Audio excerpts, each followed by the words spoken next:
Hey everybody, welcome back to the Help Me Parent podcast. My name is Kylie. I am your host, and as always with me, I have Dr. Ellen Moore. Hello. Hi. And today we have two guests to our podcast. We have Priscilla. Hi. Hi. So just tell us a little bit about you, your kids, and yeah. Okay, so I'm married for 10 years. We have two kids, a 3-year-old and a 1.5-year-old. Yeah. A girl and a boy. Girl and a boy. Yes. Okay. And then we have Matt. Hi, Matt. Hi. Hello. Matt was here on our dad episode with us, and you're back. I'm back. You're back. You guys asked me back. Yeah. So tell us a little bit about yourself. Yeah. I'm married for 8 years. We have a daughter. She is 4.5. Just the one. So Just the one. Awesome. And you have a dog. yes. Dog. That's her. This has not helped me Help for me. a parent. Help me for a parent. Pets don't help you parent. Pets. Yeah. Sometimes. Yeah, that's a whole nother level. Yeah. Do y'all have pets? Not Priscilla? anymore. No. Yeah. Yeah. We are filming this around Christmas time. How is the Christmas season going for y'all right now? It's a busy season. Yes, definitely. I mean, I was talking to my husband and I was like, this is so much work. And he was like, just wait. It's going to be worth it when you see their faces. And I'm like, okay, fine. Please keep telling me that. Yes. How's it going for y'all, Matt? It's going good. I think the biggest debate we always get to around this time is around Santa. My wife did not grow up doing Santa. It's a Really? new concept to her. So to her, the concept of our daughter getting all the gifts we spend our hard-earned money on, giving that credit to Santa is a little different, but we're getting there. So She and Santa have beef right now. they do. They do. Yeah, they have Nice. beef. Nice. So Do y'all do Santa? No. No. Okay. No. Did y'all do it with Josh and Megan? We did in terms of they had gifts that were unwrapped on Christmas morning that they would see that we would say were from Santa. But we also told them early on, we're like, I hope I'm not spoiling anything for the listeners. hopefully If their all our kids- listeners if know. their kids aren't, I hope their kids aren't in the car. Kids leave But, the room. Yeah. Tell my kids We also this. just told them, hey, this is something fun at Christmas that we pretend. And lots of people pretend about Santa. And so we pretend, we say it's from Santa, but who do you think it's really from? Y'all. I was like, yes, that's right. Very good. Yes. But we still do Santa for them as adults. Yeah. So Hey, there you go. Keep the magic alive. So we are focusing on the toddler stages, which y'all are both in the middle of. Yes. And you're about to be getting, your youngest will be in that stage soon. Oh, yeah.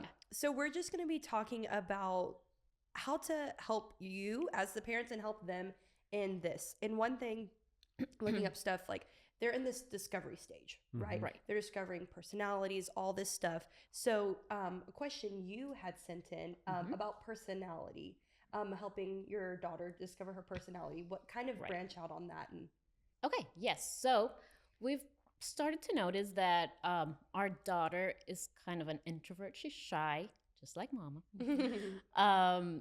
So we're trying to teach her to be polite, to say thank you, to answer to questions, to say hello. But I also want to respect her personality because I understand it. I've been through it. And my husband is an extrovert. So he gets a little more anxious that she's not responding to our promptings to be polite. So we were wondering, how much do we push and how do we respect that personality? I think that's such a good question. And I will say, just because I know you all and I've seen y'all working with her on this firsthand, and you're doing a great job. But to just unpack it a little bit, I think certainly all of our kids are unique individuals, and God made them unique. There's no cookie cutter, there's no one size fits all. They all respond differently, view things differently, respond to different kinds of reinforcements differently, all of that. And we do want to respect that. We want to respect who God has created them to be. At the same time, there are some things that transcend personality, preference, comfort level, all of those things. We know that as adults, that there are times we have to step out of our comfort zone, either for the sake of our job. Maybe there's some piece of our job that we don't like as much as something else, but we have to do it anyway. Or for the sake of, we know now that for the sake of kindness, or for the sake of respect, or for we learn it in our marriages that I don't really like acknowledging or sharing my feelings, but I can't expect my spouse to read my mind. So I have to learn to do these things. Right.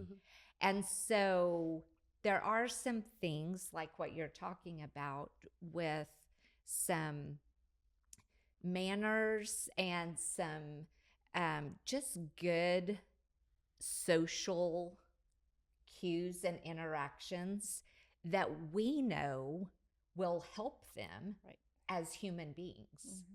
Because part of what we're doing as parents is both helping them to become who God created them to be, but we're also wanting them to be able to offer who they are to this world and to God's kingdom in a way that will be beneficial to other people. And so, okay, I'm kind of shy. I don't really like to say hi or look at somebody in the eye or say thank you. But we know that as they get older, gratitude is really important, no matter what your personality type. We know that being just kind and acknowledging another person's presence is something that will benefit them. And so there are some things like saying hello, please, thank you, all of those things that are just good manners, part of being a good human and a follower of Jesus who is kind and respectful. And so a couple of things I would say. We had a little challenge with that with our kids, both of them in different ways because they were totally different. But one thing that helped is when I knew we were going to be in a public setting, like if we were going to be at church or we were going to be at Christmas time around extended family and something could be a challenge for them, then we would do some role playing ahead of time. And we would just make it a game and say, okay, we're going to be going to church today. Who do you think we're going to see? What do we do when we see them? Do we say hi, or do we kind of hide and act like we're shy? And then give them a chance to practice that. Show me what it would look like for you to say hi. Or we're going to Grandma and Grandpa's house and your cousins are going to be there, or you're going to meet some people that you haven't met before. What do we do when we meet new people? Do you think they would like it if we just don't speak to them and don't look at them? Or do you think they would like it if we said hi? And so you just kind of prep them and make it a game, give them some role-playing opportunities. Sometimes we'd even switch it and like let them be the grown-up and you be the 3-year-old and be like, what if I did this? Would you like that? No. Okay. What if I did this? Would you like that? Yes. And so kind of let them see it from both perspectives. So I think that's a great thing. And then something that I've seen y'all do in the moment is not letting her off the hook. Mm-hmm. And I think it was you. I can't remember if your husband was there at the same time, but you were willing to stay in it and wait for as long as it took for her to say thank you. And so to not let them off the hook, and it's not, you didn't get upset, you didn't get loud. It's not like, you are gonna say thank you. It's like, okay, we're gonna just stay with it until they do. I think that was so smart, is just not letting them off the hook. Still treating them with kindness, giving them opportunity, give them as many prompts, as we can, but to not let them off the hook. And ever since you did that, you saw it all the way through until she said thank you. And her in engagements with me, that's not been an issue. Right? She's done it right away every time since then. If you had let her off the hook, my guess is it would be an issue every time. Right. So I think the way you did it was brilliant. In like that instance, if it would have been like, oh, okay, like walk away from that, how do you, and of course she might have learned again, like, oh, I don't always have to say thank you. How, if you like make that mistake once or that choice once, how do you kind of correct that? Do you have to push through it next time? Yeah, you do. At some point, you're going to have to wait them out and show that you'll be there as long as it takes, that you're not going to give in. Your will is stronger than theirs. Yeah. Right. How have your daughter, would you say she's more introverted? Yeah, I'd say she's more introverted. What's interesting about Evie is that her personality, different parts of it take after Jen or I, and what I've found is that I get the most frustrated with her when she's acting like me, and Jen will get the most frustrated when she's acting like her. So that's where I have really loved being able to swap out with Jen and say, you know what? I can't deal with her right now because I'm dealing with myself. It's not gonna, and Jen, she married me, so she knows how to deal with me. And I've learned a little bit about how to put up with her too. But my question was going to be to you, Ellen, is how do you navigate which parts of the personality are things that need to be ironed out or kind of, I guess, sharpened, and which parts of the personality are just like, that's okay, that's just who they are? How do you differentiate between those? Yeah. I think we ask it in terms of the same way we ask it about ourselves.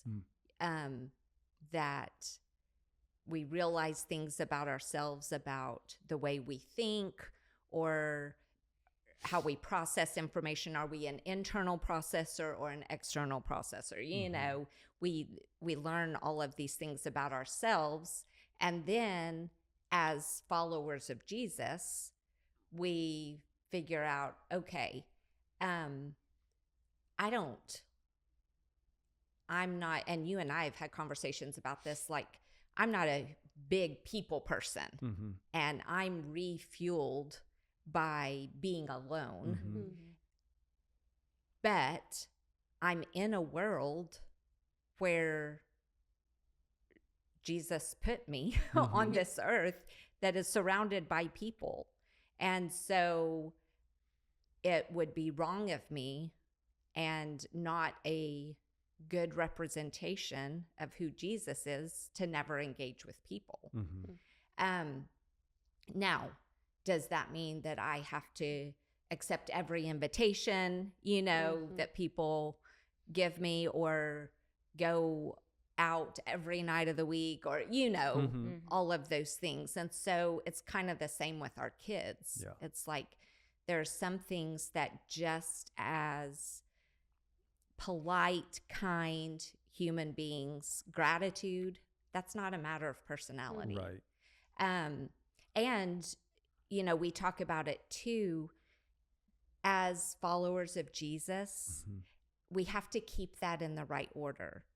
That, okay, I'm a 50-something married female mom, grandma, American, whatever my political stance, all of these things that could be used to describe me, all of that is trumped by, first and foremost, I'm a follower of Jesus. And then everything else is secondary. And so kind of with our kids, if it's a matter of kindness or being a peacemaker or thinking of others more than ourselves or telling the truth, those are things that being a follower of Jesus trumps my natural bent.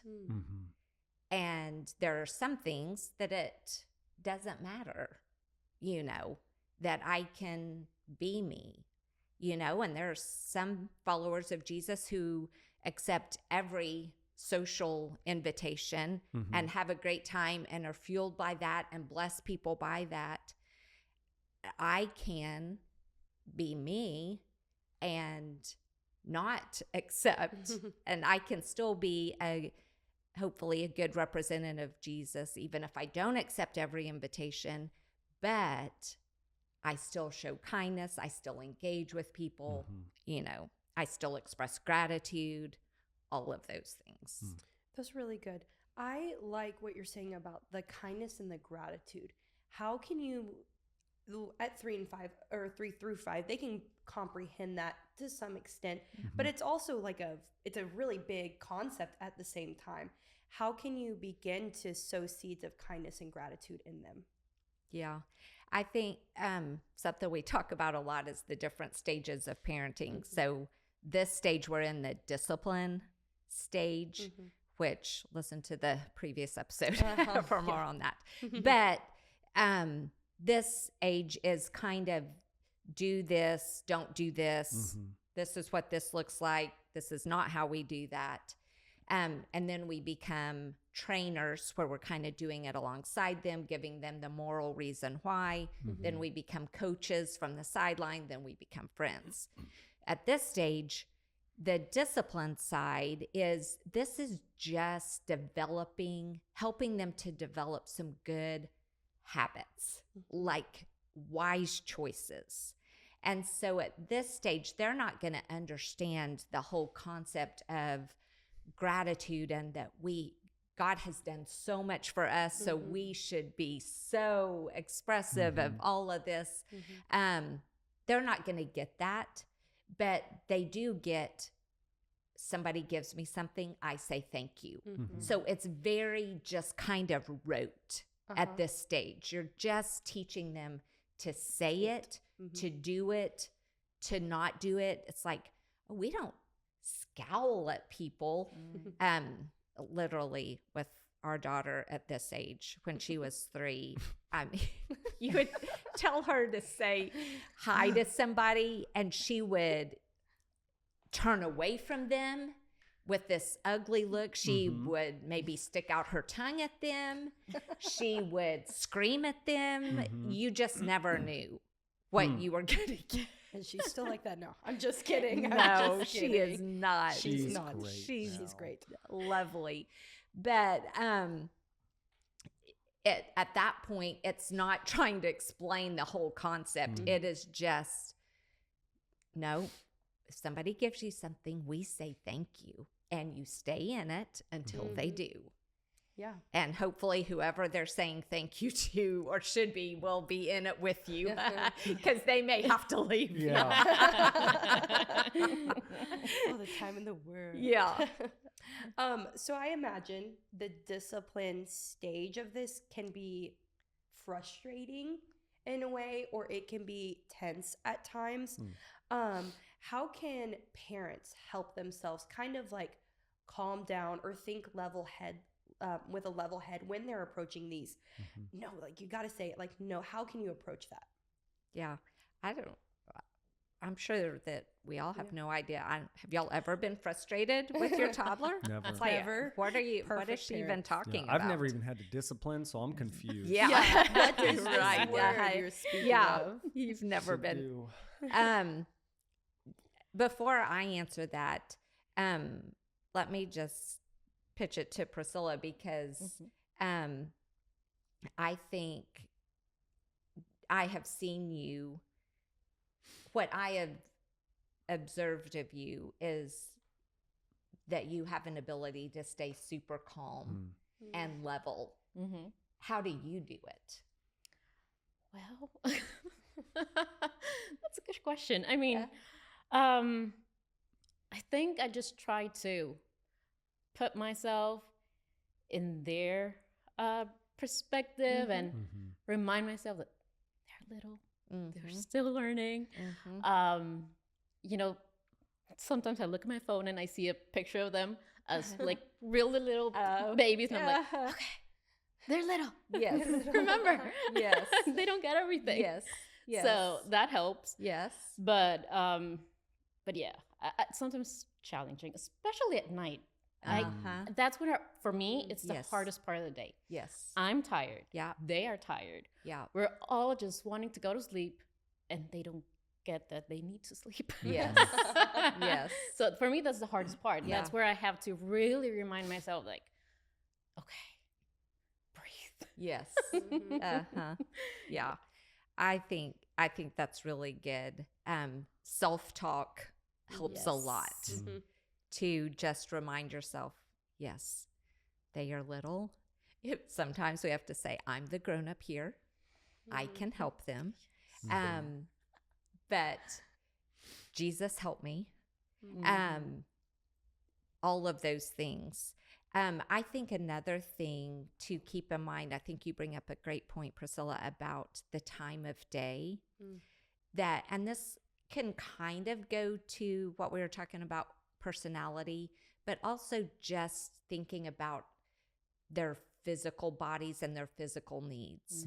That sometimes when they are throwing a fit or just not cooperating or being very emotional, sometimes it's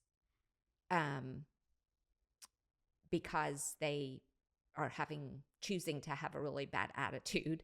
But sometimes it's because they're exhausted. Sometimes it's because they're hungry. Sometimes something else had happened earlier in the day and they're just spent. So to be aware of that and kind of in tune with that, and kind of asking yourself, you're in the middle of this and it's like, okay, what time is it? Have they eaten? Did they have a nap today? And none of that to excuse it, but it helps to address it. So sometimes if it's at the end of the day and they've just lost it, no amount of discipline, whether it's spankings or timeout or whatever your consequence of choice is going to help at that point. Sometimes they just need to go to bed and we'll start over tomorrow. Right. Sometimes, you know what? I think you need a snack and then we'll talk about this. You know what? Let's get you in the bath, see if that calms you down. And, so you can address things from a physical level as well as emotional level.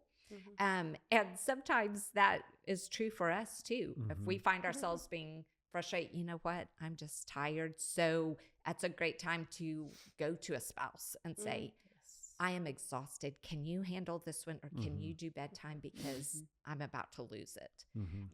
That we're being honest. This is where I have so much respect for single parents who do not have that other person in the house to give them the break, or to where a parent can put themselves in time out. I have a lot of respect for them, but even for single parents, to find somebody who you could say, could you take them for an hour? I just need a minute. So I think it's being aware of some of the kind of mitigating circumstances for them and for us, and then be able to deal with it with clear heads. And again, not letting them off the hook. Chances are a 3-year-old, if they're thrown a fit, and it's because they're tired, you put them to bed and they wake up happy, it's really not going to do any good to bring up what happened the day before. They're not even going to remember it. You're just starting fresh.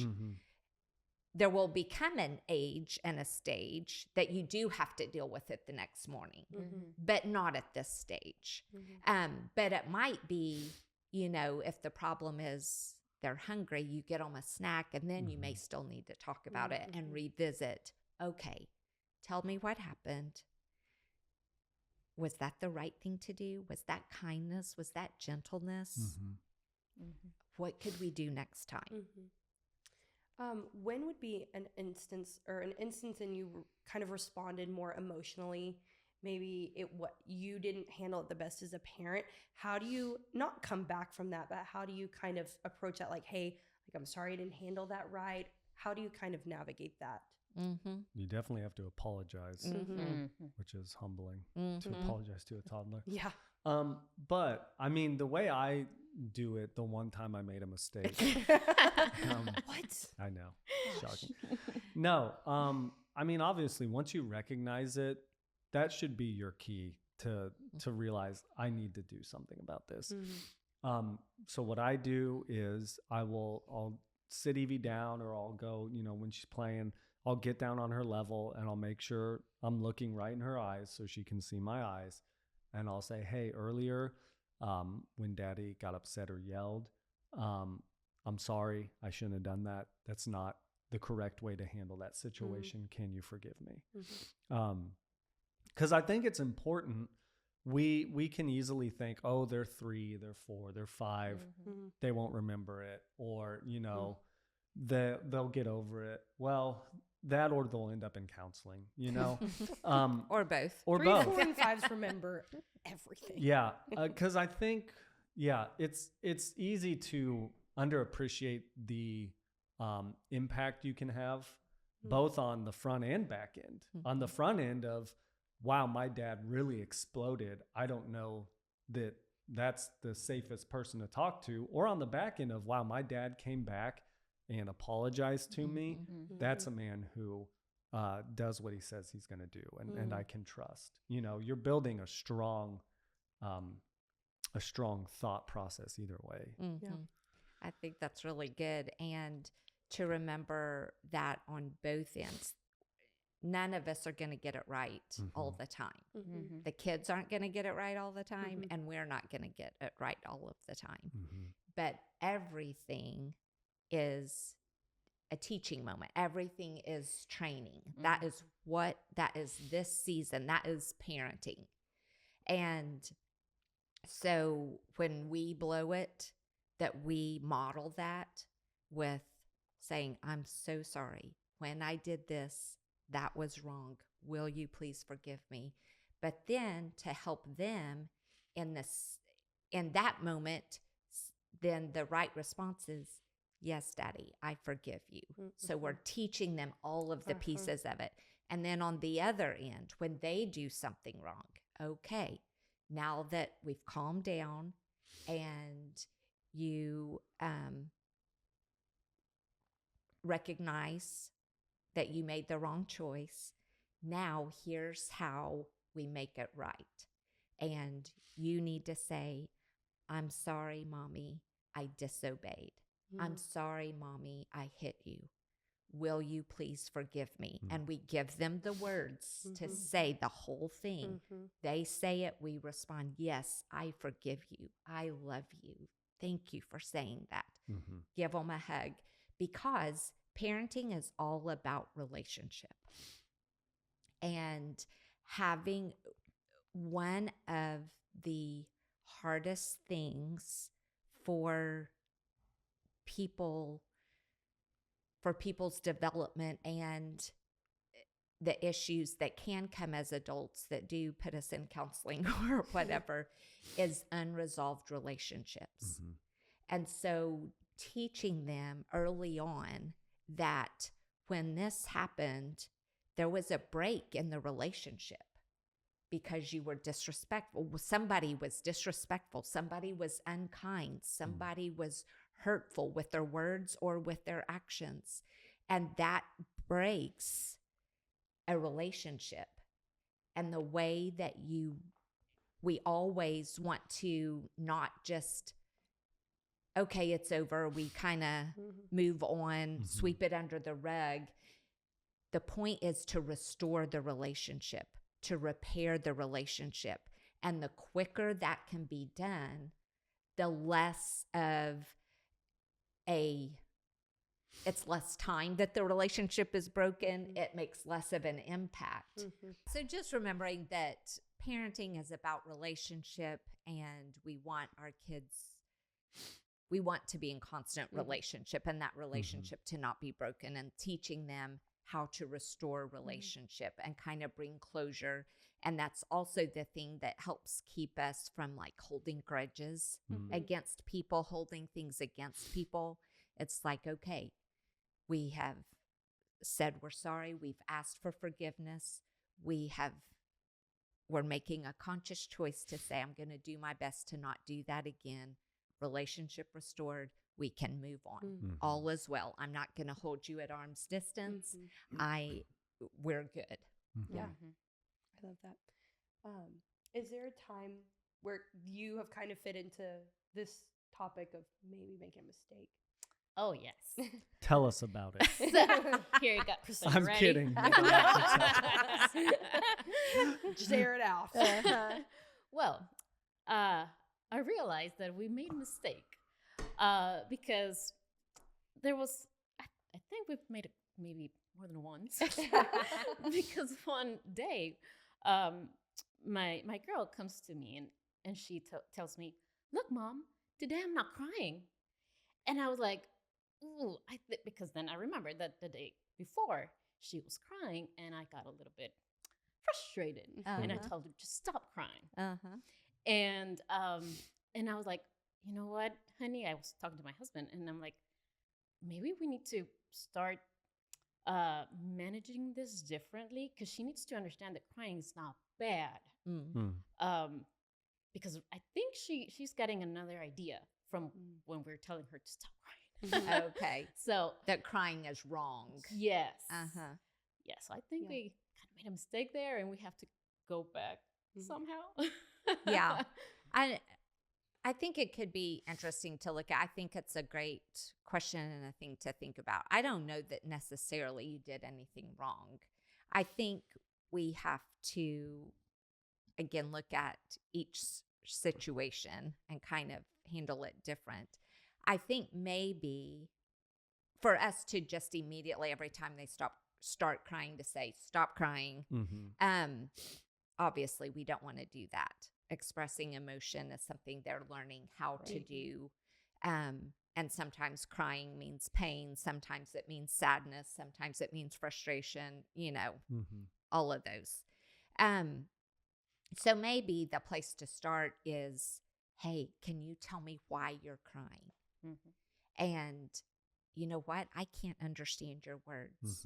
So when you can calm down and stop crying, then we can talk about this. So there are times, and I think typically we have a good idea as parents, like if the crying is pain or sadness, we're going to comfort. But then there is a moment that it can just keep going and going.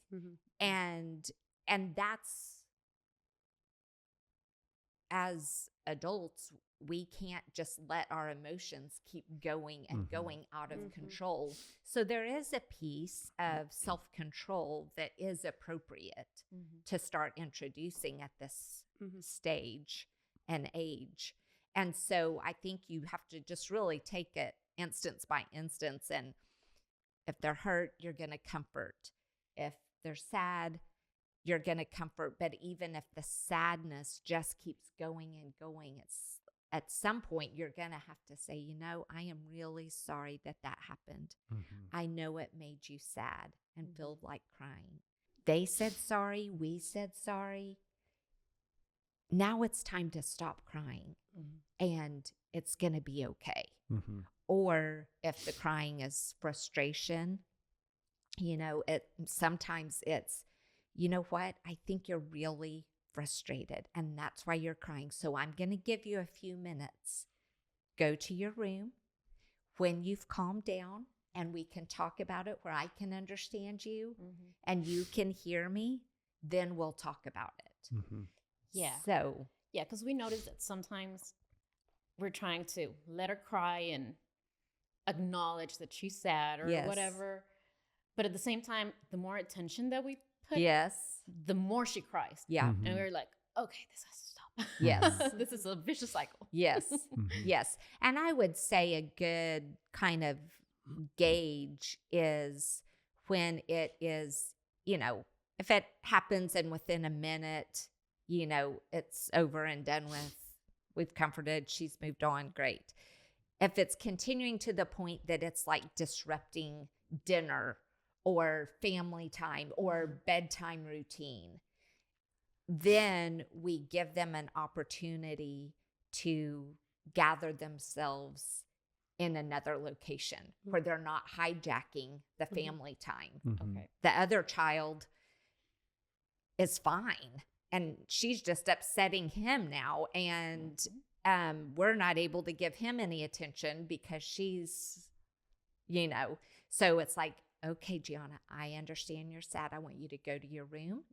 And when you are calmed down, we'll be glad to talk about it.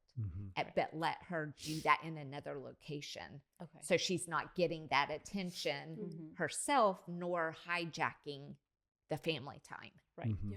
Okay. Yeah, that makes sense. I always do deep breaths too, because I can find that a lot of times, even me, you can get just so wrapped up on the fact that you're emotional that you can't get out of it, Yes. Yes. And so I'll just have our daughter take some deep breaths with me, and usually that helps her snap out of the fact that she's crying because she's crying. Yes. Yeah. Once you've identified if that's Right. the cause, Yes. anything we can do to get their thinking back Yes. towards the right track, I think is Yes. super helpful. Yeah, I think that's a great point. And sometimes we just need to redirect, do something to make them laugh, or, the deep breaths, or distract, or whatever. So, yeah, it's good. What are some of the other emotions that they're really are they dealing with all of them at this age? I know kind of sadness, or maybe they're learning to become like angry. How do you deal with those like different emotions in the respectful way for the age they're at? What are some of the ones y'all experience? Man, I'll tell you the toughest one for me to see my daughter deal with is rejection from peers. Like, so-and-so doesn't want to play with me at school. I'm like, well, I don't like so-and-so. And I'll fight them if you want to. Do you want me to go beat Do you them want me up? to go beat their parents up? They're like, but just that's one of those emotions that it's complicated in and of itself as an adult, like rejection. But as a child, like everyone has always wanted to be around you. You're the baby, right? Yes. So that is one that I think is difficult for me to help her navigate. But yeah, I mean, all the emotions are just a swirl. Yeah. Well, actually, for me, one that surprised me is that she's getting more attitude than I expected at this age. And I'm like, whoa, where did that come from? And, she rolled her eyes. And I'm like, how do I deal with this? And then Tony's like, do you realize that you sometimes do it and don't even notice? I'm like, oh, it's me. I was about to say it's Tony. So yeah, sometimes it's the attitude that I'm like, it kind of gets me. But then I kind of realize that sometimes it's me. Yeah.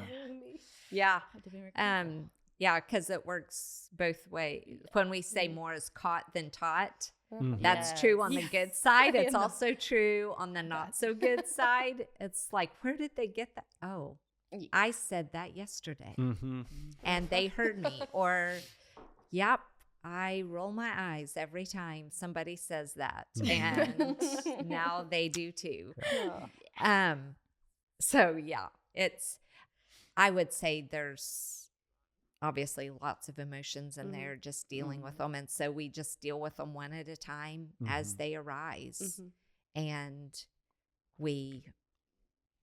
help them walk through it in a way that they can understand, you know, the rejection. It's, I am so sorry.